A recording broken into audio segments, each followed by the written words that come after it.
Le dispositif éco-énergie tertiaire, plus communément appelé décret tertiaire, vise à réduire les consommations énergétiques des bâtiments tertiaires de plus de 1000 m² en France. Ce décret concerne les bâtiments tertiaires au sens large du terme, hôtels, bureaux, salles de sport, salles de spectacle, etc. Plus de 80% du parc immobilier français est assujetti au décret tertiaire. Hormis les logements, 3 exceptions existent. Les lieux de culte, les bâtiments liés à la défense et à la sécurité du territoire, ainsi que les bâtiments disposant d'un permis de construire précaire de moins d'1 an.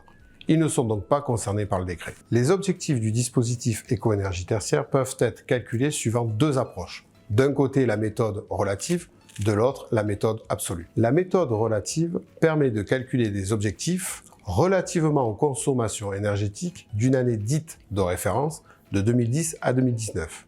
Les objectifs se découpent ensuite en paliers par décennie, toujours en rapport à la même référence. Moins 40% en 2030, moins 50% en 2040, moins 60% en 2050. La méthode absolue, pour sa part, consiste à définir une cible en fonction d'un référentiel préétabli basé sur la typologie et la situation géographique du bâtiment. Pour atteindre l'objectif défini et en complément des travaux d'amélioration de la performance énergétique, il est nécessaire de pouvoir suivre ces consommations qui dépendent largement de l'utilisateur. Il est nécessaire d'installer soit une solution de monitoring afin de disposer des éléments nécessaires à l'analyse des consommations.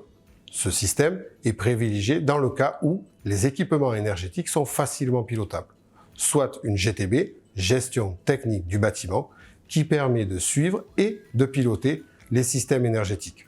Ce système sera obligatoire en 2025 pour tout bâtiment disposant d'une production énergétique supérieure à 290 kW.